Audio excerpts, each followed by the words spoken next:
Welcome and welcome back. We had an incredible afternoon, night, morning, wherever you are, for UFC's first ever event in Qatar. That was totally radical. There were so many incredible fights. We had everything, right? We had knockouts, submissions, grindy decisions. We had underdog stories, crazy comebacks, all the like. It was a very, very fabulous debut on many fronts because it was the UFC's debut in Qatar and it was so many fighters on the cards, first ever time in the octagon. Really cool stuff. Let's give UFC Qatar Tsarukyan versus Hooker a dynamic review. This was a really fun card. We started the night out with some heavyweights, definitely the slowest fight that we had of the night. Marek Brujo versus Denzel Freeman. This was a double debut, and perhaps the lights got the better of these gentlemen because it was kind of a technical sparring match the entire way. That's how Paul and Michael described it, and, couldn't have said it better myself. We start the fight off. We see Freeman throwing that signature high kick. He's flexible, but a very patient start, and it feels very awkward with not a lot of action. Round two, same thing, like we stay tentative, both of them firing out of range even, doesn't seem like they're going to hit each other when they throw. Yes, and so it's not looking exciting by the end of that second round either, unfortunately. Marek is wearing some damage on the calf, that's about all we can say, and then round three, same thing. Freeman throws a kick, finds himself taken down, so that's new, but we pop back up, right, after that. And yeah, because Freeman's, he's pretty strong with the wrestling, so he gets back up pretty quick, and we're back to the technical sparring session. Marek is punching at shadows, as John puts it. John, he was on a roll tonight. He said a lot of fun stuff. So very few strikes landed overall in this fight, and a lot of punching air, but it looked like Freeman did a little bit more, basically with the calf kicks, perhaps. That was the big defining difference. So a pretty uncharacteristic performance from both of these men compared to how they have appeared in previous fights, but it makes sense. It's tough to transition to the big stage sometimes. So get a unanimous decision win for Freeman. A bit of a slow fight to start, but things picked up pretty quickly after that. Then we had a lightweight fight between Nurullo Aliyev and Shamrock. Shamrock making his UFC debut, so the debuts continue. Learned that he was on the run in Malaysia for a crime he didn't commit. That's kind of crazy. Okay, so we start this fight out, and immediately Aliyev is going for the takedown, which makes a lot of sense because that's how he approaches a lot of his fights, but it doesn't work out. And we quickly get to the striking, and a left hand lands pretty big for Aliyev, and it's looking like, okay, we got a bit some power right there, and we get really to the striking, and you can see that Shamrock is feeling the hurt. That left hand is money. It's landing a lot for Aliyev, like a lot already in that first round. Get another opposite stance moment here in this fight as well. And Shemi is backing up the whole time. Like, he is backing up, and oh my gosh, the left again, right? Can't stop with the left. Shem tries to go for the takedown himself, but it's no good. And he gives the clock a quick glance, which is never a good sign, right? He gives the old clock glance. So throughout that round, you could feel Aliyev was in control, and that the striking was looking like it was in his favor, both in power and it was the control as well. So round two, Shem showed a little bit more urgency, kicking it on the inside, getting those low kicks in. But Aliyev really showing a different side of himself here with the striking. Like, he's usually a takedown, grab, and stick and hold kind of guy, but looking really, really sharp on the feet. And it didn't even seem like he was thinking about the takedown as we're midway through that second round, but I'm proven a little wrong because he does go for a little bit of a takedown, but still looking so fluid with the striking, getting even like a little switchy with the stances. Love that. We get a little clash of head moments, but it doesn't last too long, doesn't look too bad, but Shem proving to be extremely tough, like taking a lot of clean shots, his jaw completely shifting positions and just eating it up, and he's looking tough. So we get to round two, and we are against the fence very quickly. Not for too long, though. Shem finds himself in top position, that's cool, and his corner is screaming at him because, it's looking like he's 2 rounds down. He's got to get the 12-6 going. Let's go. Let's get it going. That was like a 12-6 swirl, but you know what I mean. And we don't get that. Aliev is pretty right back up. Shem is looking really, really tired, but still tough. Again, looking very, very tough. Still putting it out there, but there's not a lot of pop to his strikes at that point when we're in the middle of the third round. And both of them are slowing, though, for sure. But Shem still, he's landing here and there, and a little bit more so maybe than Aliev during that final round, but not enough. So we grind our way to a decision in that fight, and Nurullo Aliev just looked so in control throughout everything, and he looked so powerful, and Shem looked pretty tough, but unfortunately his debut did not go in his favor. It was a 30-27 unanimous decision. Did get his, pushed a little bit out in there, and the undefeated record for Aliev remains undefeated, so... Then we had a middleweight matchup between Ismail Naurdiev and Ryan Loder. Ismail, he is making his second UFC stint, so, really focused on writing that second story. And Ryan Loder just at the beginning of his UFC career, coming off tough. Well, not coming off tough, but a couple fights. Well, one fight removed from tough. Anyway, I didn't know that Ryan was an Iowa man. Shout out Iowa. Yeah, shout out Iowa wrestling. Okay, round one. Again, with the opposite stances, right? Both guys are getting to it right away. Like, this fight is looking like, okay, scrap.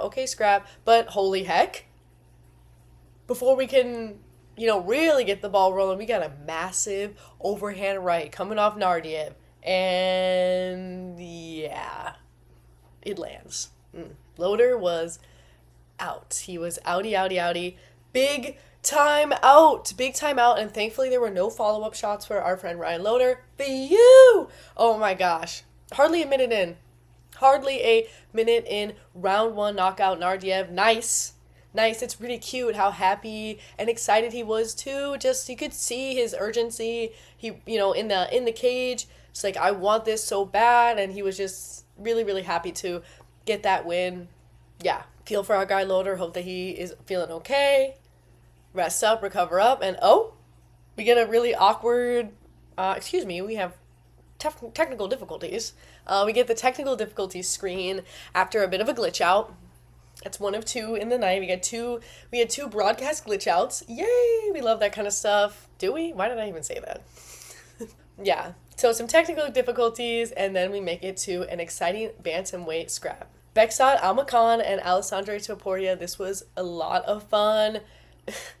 I can't even hold it together. It was so funny. John was, in his previewing of the fights, as they do before the fights, he called Almakhan's debut against Umar a baptism by fire. That's really funny. Really, really funny. And actually makes sense. Umar Nurmagomedov, yeah, and that as your debut fight, I would agree that is kind of a baptism by fire. I just have never heard that phrase before, so I found that really funny. This is definitely a top prospect matchup. Really, really fun stuff here. These guys, making their way from prospect to contender, right? So round one, both guys standing really, really close, and they're clearly studying each other. Both of them very, very smart. That's how they are. Beksat lands a leg kick that trips Alessandro for a moment, and I go, but he steps up.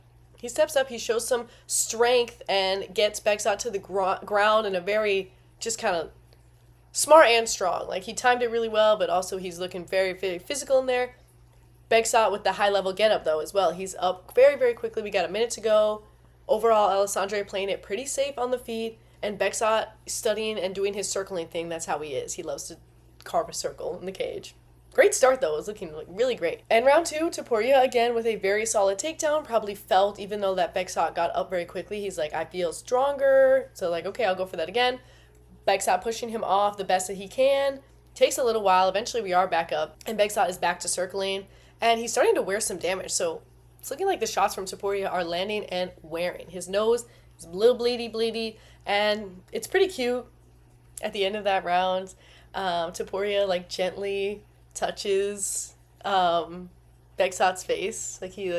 He holds his face, love you, just to show love and respect, a little, at the end of the round. Cute. Anyway, round three, we get going very quickly, and Topuria lands a backhand. Stumbles Beksat, but Beksat's very, very tough, never been finished. Both guys absolutely push to the end.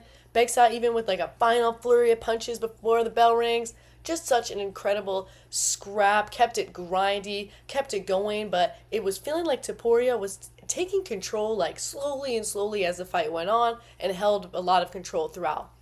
Really, really fun scrap for these guys, but it was a unanimous decision win for Alexandre Topuria. And again, Bexot showing that chinny-inny-inny.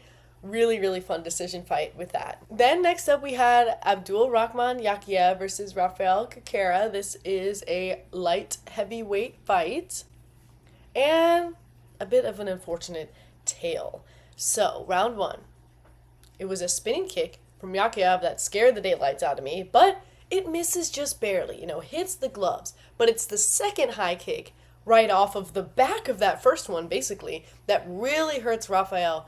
And, of course, Abdulrahman is on him, and he chases him down, and he is landing more shots as he goes, and he slams Rafael down on the mat, bam, big bang, and he's on him, looking for the chokester. Absolutely no time wasted, 33 seconds in, and he gets the finish.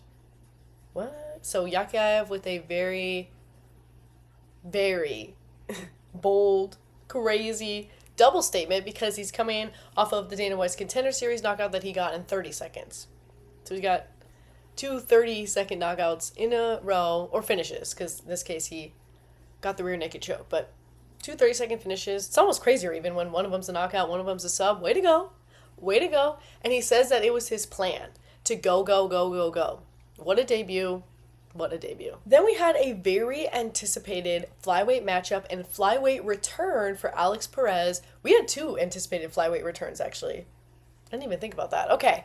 Alex coming off of his, Tyra Twister, knee shattering loss, owie, had to get surgery and all that. So he's coming back off that. Been like a little over a year since that all happened. And, Paul and I both, we expected a chaotic cats in the grass type matchup. Okay, Paul didn't say cats in the grass, but chaotic matchup.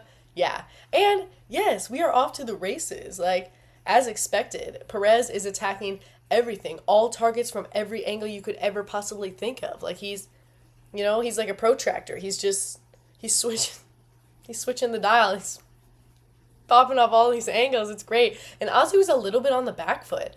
Great tactic against a wrestling-heavy Azu, but both guys have a really strong wrestling foundation, so that's kind of what happens sometimes, right? We get a little strike and smicky when we got two wrestlers, and Azu does get a little bit of his own takedown eventually with little time to go, but right away we know we're in for an absolute scrap. Round two, Alex gets his takedown, so wasn't looking to get scrappy with the fists, and the kicks, of course, with the striking in that first round, and was mixing it in MMA mindset style for that second round. And again, it's just aggression coming from Alex that is so impressive, and it makes sense. He's had so much time off with surgery. He's ready to go. He's ready. He's hungry. That's what I wrote in my notes. He's ready. He's hungry.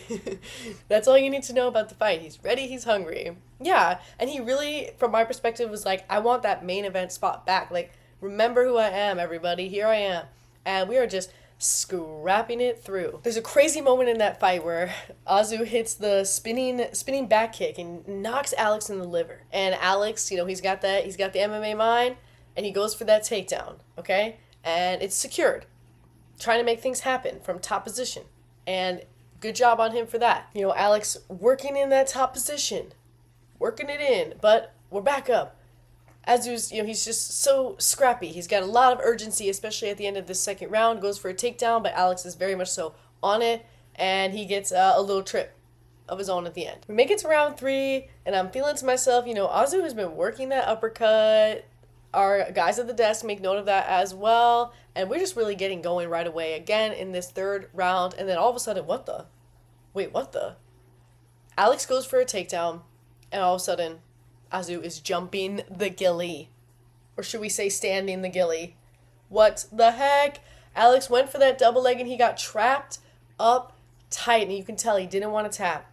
He didn't want to do it. But lo and behold and lo.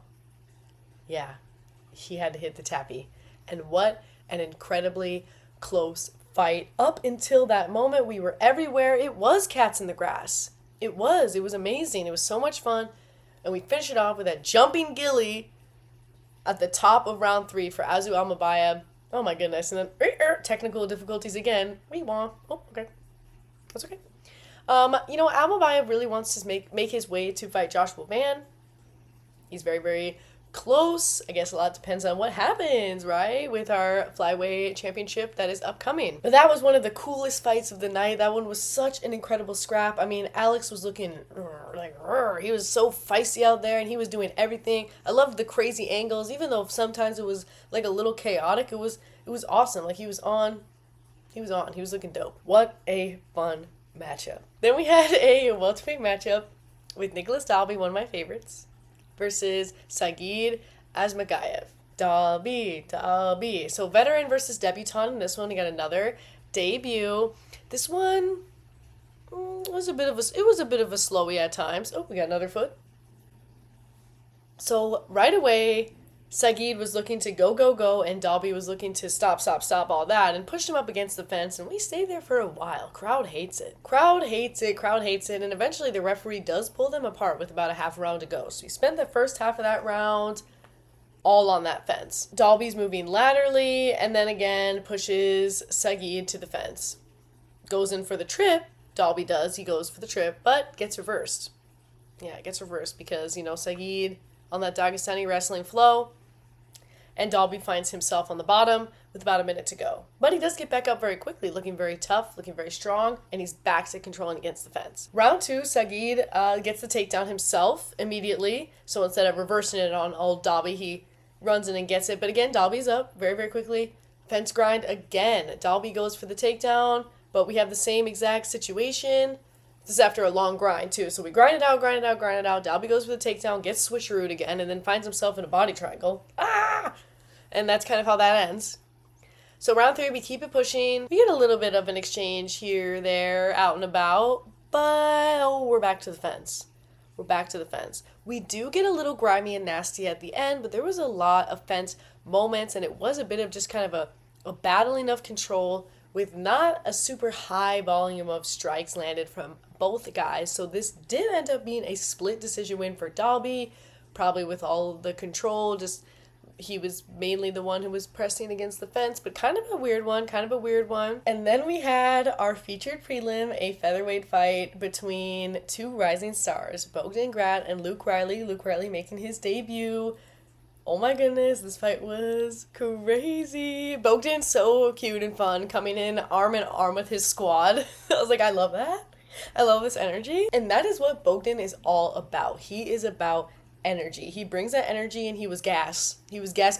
He was like, fight starts, and he's running at Luke. He's running right to him. But what's so awesome is that Luke is cool hand Luke, right?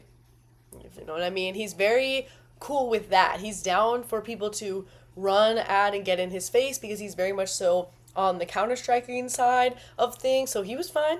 But Bogdan again, smash vibes. He was smashing it in, and he did smash in and get his way to a takedown. Pretty characteristic of Bogdan. He likes to get takedowns on all of his opponents.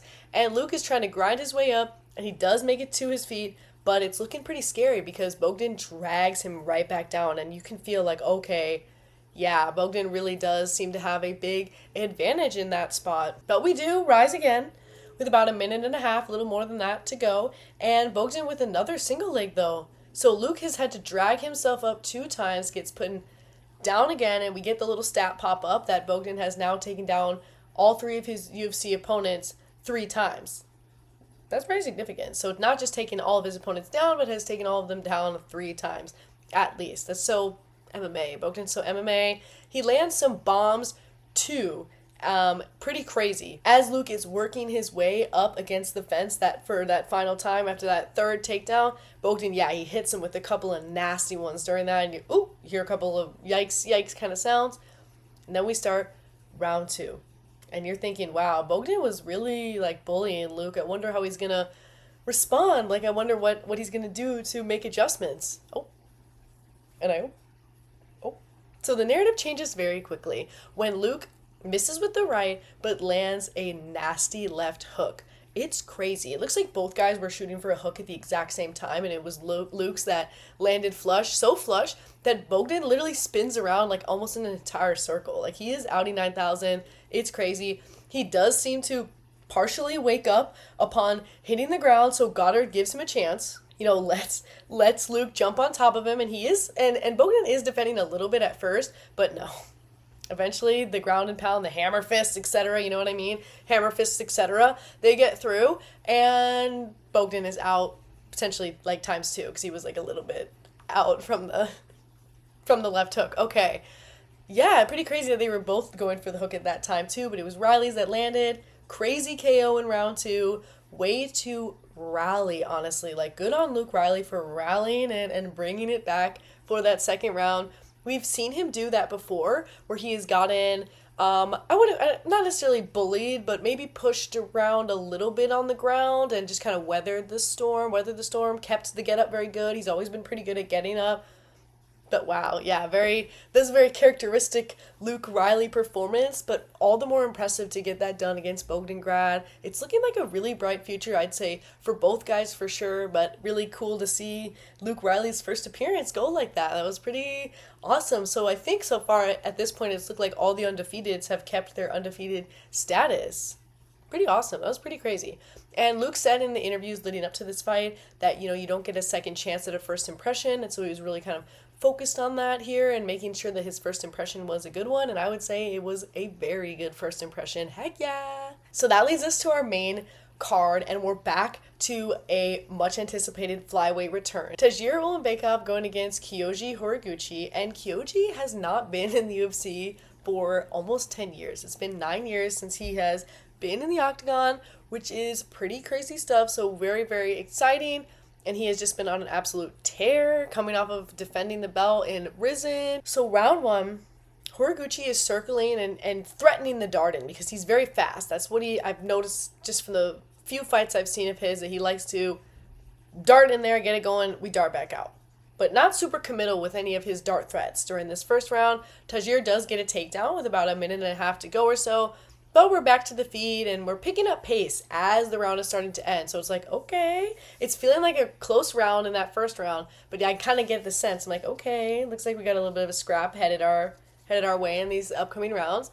And in round 2, we are it. We're it. So it's a massive leg kick from Horiguchi that sits Ulanbekov down, and Horiguchi's right on him. He's on top. We pop back up, but it's all control with Kyoji. Like, he is making it happen on the feet as well, and he is absolutely suffocating. It feels just like he's just completely shutting off Tagir's offense, like, in all fronts. When we are on the feet, Horiguchi seems to be landing more and more powerfully, and then he is consistently dragging Ulanbekov to the ground, and this round in particular was, like, more than half of it was Horiguchi in that ground control, in that top position, and still putting it together very well when they're striking. Oh my goodness, the body language, so different. As we enter this third round, it's crazy. And John, he comes out with another brilliantly expressed idea. He was on a roll, and he says, Kyoji is not letting Tagir breathe. So true. That's exactly how I would describe it. He's shutting his offense by being completely suffocating in every sense of the word and in every realm of the fight. On the ground, on the feet. And very close to the start of this round, there is a nasty left hook popping off Horiguchi, and it lands, and the whole Tagir's jaw just spins. I mean, it lands, and Horiguchi is on him like a freaking glove on a hand. Like, he is just absolutely punishing. He is all over him. And Tagir, as he's making his way up, he gets kicked right on the bone in the nose. Oh, just crack. Like, he is just getting punished and beaten down, and he's stumbling. And again, Horiguchi with the right hook, bam, as he's against the fence, and he jumps on him to finish it out with a rear naked choke after he beat it and battered Tagir up. Crazy. He just continued to turn it up as the fight progressed, showing just a masterclass completely. Cardio, amazing. MMA mindset, all the way there. Just was a step ahead in every sense of the word. That was a very dominant performance from Kyoji Horiguchi. What a welcome back for him, right? After almost a decade. Pretty crazy. So that was an incredible finish, oh my goodness, in that round 3 after, again, slowly turning it up and just putting the hurt on him. And we get a really weird moment in between fights, very silly.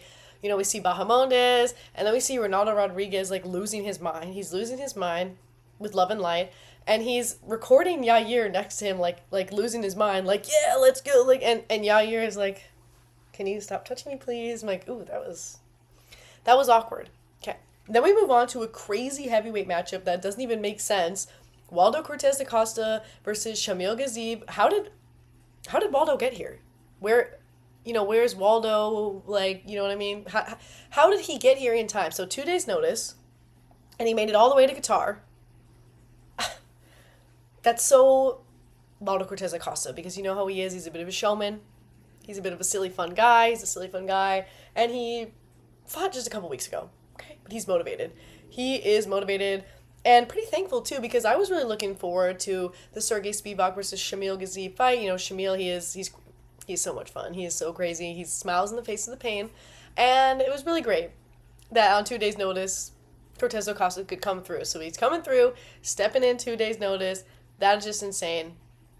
And we get going right away in this fight. This fight, you know both these guys are going to be looking for the finish right away at all times, and it's like a calf kick exchange, and then we're exchanging punches, punch for punch, and you could see that Shamil was just like ready to go, like he's smiling, he's very, very happy to get going, and Waldo was absolutely ready to respond, like responding perfectly, just back and forth, and then, oh my gosh, oh boy did he respond.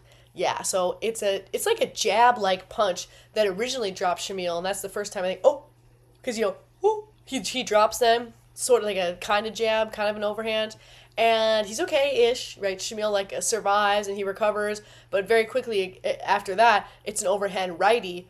Oh my gosh, and Shamil's out. And I think that's the first time he's ever been knocked out. That's crazy. So, okay, that fight it began and then it was closed. Open and shut case. There you go. Again, Waldo was a silly fun guy, so he puts a little eye patch on Michael, and thank goodness it was on the correct eye to put the eye patch on. Otherwise, as Michael noted later, he would have been stumbling around blind. So that was pretty funny. That was pretty cute. 2 KOs in 2 months. What? So that is a very great case, I feel like, for our pal Cortes Acosta to get a shot at the title. He's making a really great case for himself, and he does want to fight one more time this year, so he's really on his way. And then we had probably the most unfortunate tale of the night, Jack Hermansson versus Mixtebek Orolbai, a double welterweight debut, but it's kind of, I guess in 2 opposing ways. So Jack Hermansson, always been a middleweight, he looked absolutely sick in the weigh-ins, like completely sunken in. He was saying that he had to cut like 15 pounds in like 2 days or a day and a half. How do you do that? That's very, very frightening. And then on the other hand, you have Orolbai, who has fought at 155, and that's when he looked sunken and starved. So he looked good at welterweight. Jack looked sick, and it was concerning already, and I was pretty concerned, just sunken, and especially after having such a devastating knockout in his last appearance. Like, I was already scared. I was pretty scared. All right, so we got this fight going. And it's exchange. We got kicks, we got straights, we're moving laterally, we're going all over. Kind of expected that kind of MMA flow from these guys. Like, they just do it all in all the ways. And it's Mixtebek, though, that's pushing the movement. And about midway through that first round, it's a straight right, pretty much right on the ear, right on Jack's ear. He's pretty close to the fence, and Jack's out. He's more than out. Like, he is, it looks as though he's having a seizure. It's truly heartbreaking. And it takes him a long time to recover. So, double welterweight debut, but from my perspective, maybe not the best move for Hermansson. I certainly have never been in that position in my life, so I don't know. But yeah, that was tough, and it was a roughy toughie. So that was a round 1 knockout for Orolbai. Got to give Orolbai his credit, of course, but at the same time, it just didn't seem right. Let me know what you think. And then we had a light heavyweight fight, another one. Volkan Oezdemir making his much anticipated return. Really happy, actually, to hear that he wasn't out on injury, that he was out hanging out with his family with his new baby and doing, like, stuff, developing a gym. Like, pretty cool. Like, great. Honestly, best case scenario. So, Volkan Oezdemir versus Alonzo Menifield, and we got going right away. Our volcano Volkan, right, because he can be a bit of a volcano in there, was advised to keep it a little bit cool, but he absolutely went in hot. He went in hot. But instead of doing it just one or two punches at a time, he was going crazy with the sequences. Like, a lot of really amazing combos, and it was just looking awesome. And this might be the coolest knockout of the night, because it was an uppercut to a knee. Like, okay. He's got the uppercut, and then he hits him with the knee. And that's what really hurts Alonzo, that allows Volkan to push him completely against the fence and then really unleash on the combos. Like, he went combo crazy. And just, I think it was another uppercut as well. So it was like two, is the uppercut, then the knee, flurry of combos, get another uppercut on the sneak. You know how it is. And yeah, Alonzo was out pretty early in that round one. Pretty crazy. So we got 2 round one knockouts in a row. Whoa. And 3 finishes in a row. Cool stuff. Then we made it to our co-main event, which arguably should have been a main event, because we could have used a couple more rounds in this one. Am I right? So Belal Muhammad versus Ian Machado Garry, the welterweight fight for that number 1 contender position. Yes. Round 1, we were off to a quick start. Yes, I'm loving it. But oh no, it's an eye poke. And you get a little scared, but it's okay. A little drama. Ian's like waving it off like he didn't poke him in the eye. Okay, whatever. Let's forget about that. It's fine. We get back to the fight. Belal is looking, you could see, to get past that Ian leg range, but it's really, really tough. And Ian is hitting those push kicks, and they are, oh my gosh, they're scaring me. You know, right on Belal's front leg, I'm like, oh, watch that knee. Oh my gosh, scary stuff. It's like really, really working. It even tripped Belal, or it being Ian. Ian tripped Belal with another nasty low kick. Pretty crazy stuff. But he's up. Belal doesn't stay on the ground. And we just keep getting scrappy. Both guys wearing damage at that point. We're bleeding. And Belal is definitely controlling the movement. It feels like, you know, Ian is landing more strikes, but Belal is just pushing, and he cannot be deterred. Pretty exciting stuff in that first round already. Very, very close, very competitive, and very much so in the strikes. Again, we go to round 2, and it's push kick city. It's push kick. Oh my gosh. And kicks, oh man, that thigh. Owie, that thigh, that knee. Ian just really beating up that leg, but Belal, an absolute threat, just completely undeterred. Backs us up to the fence for a moment. We break. Machado Garry defends another takedown, so he's looking very, very scrappy on the defense. Amazing work on his part. Got a second eye poked-ish. We'll be all right.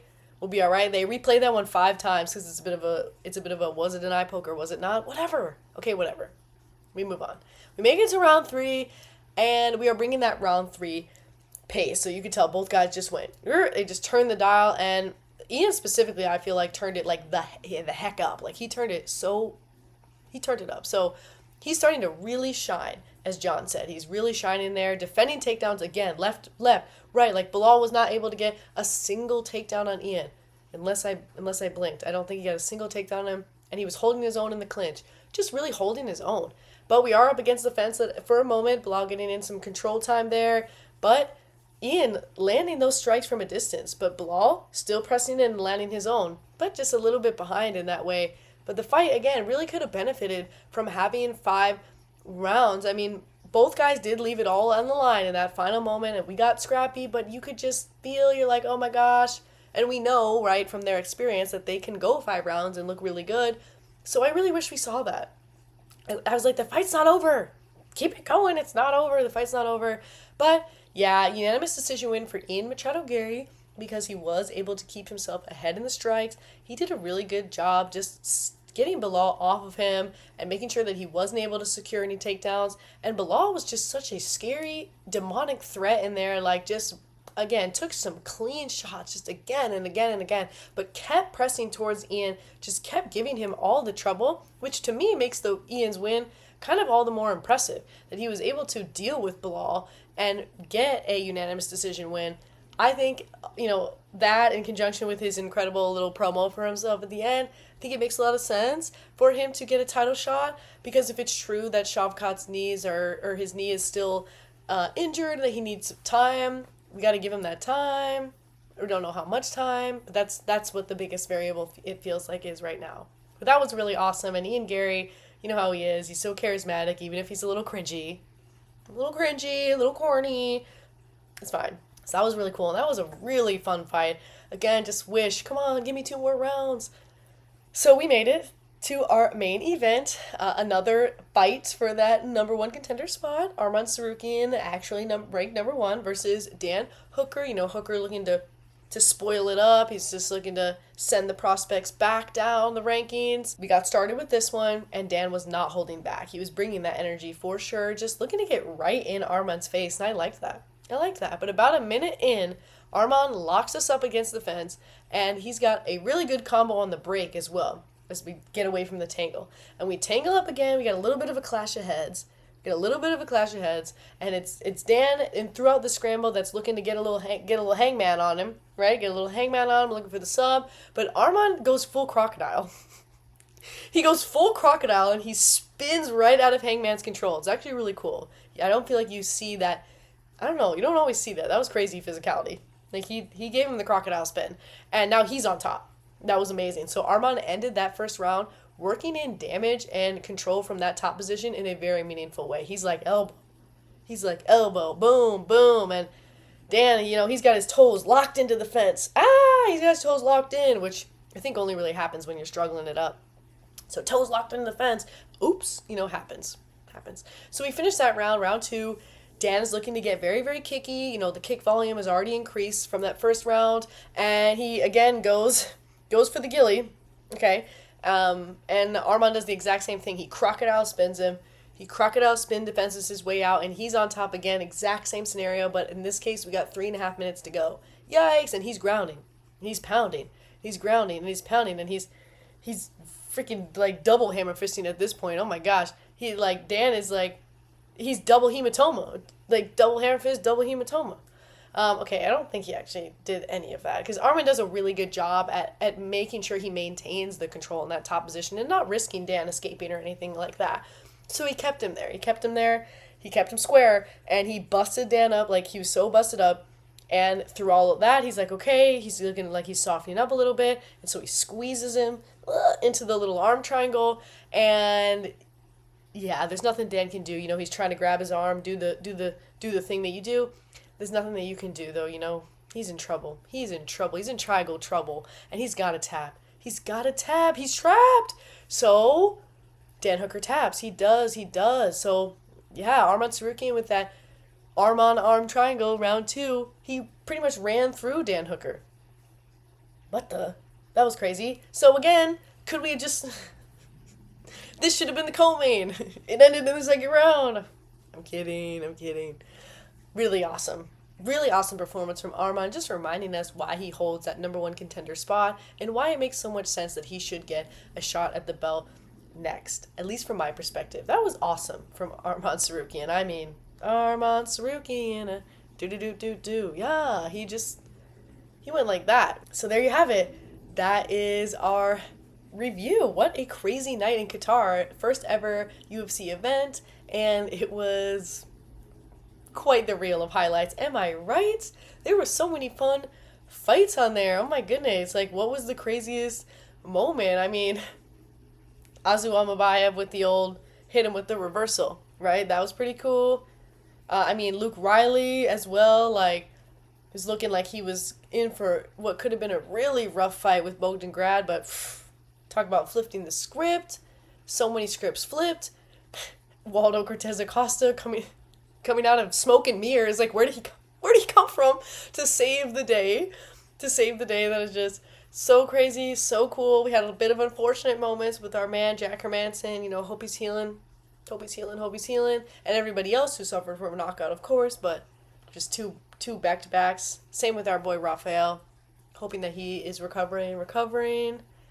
Wow. And then our co-main and main event, both a very different story. Ian, he's He's a chatty Cathy, saying he's going to make it look easy against Bilal. Certainly didn't look easy. Certainly was a very, very tough fight. A beautiful competition, but that's exactly what it was. It was beautiful. It was a beautiful display. That was a really, really fun fight. And then our co-main event, Arman just wiping the dust off his hands. He's saying, I'm ready, and I'm willing. Pretty cool. Ian and Arman, in their own way, made a really great case for themselves to get a shot at their respective belts next. What a night. What a night. Like, what was the best part? There were so many great moments. Had such a blast. So, let me know. Let me know your favorite moment and all of the rest. All your thoughts on the fights. I think that is all that I've got. Here is our song of the night, or afternoon, or morning, depending on where you are. And that's it. Peace out.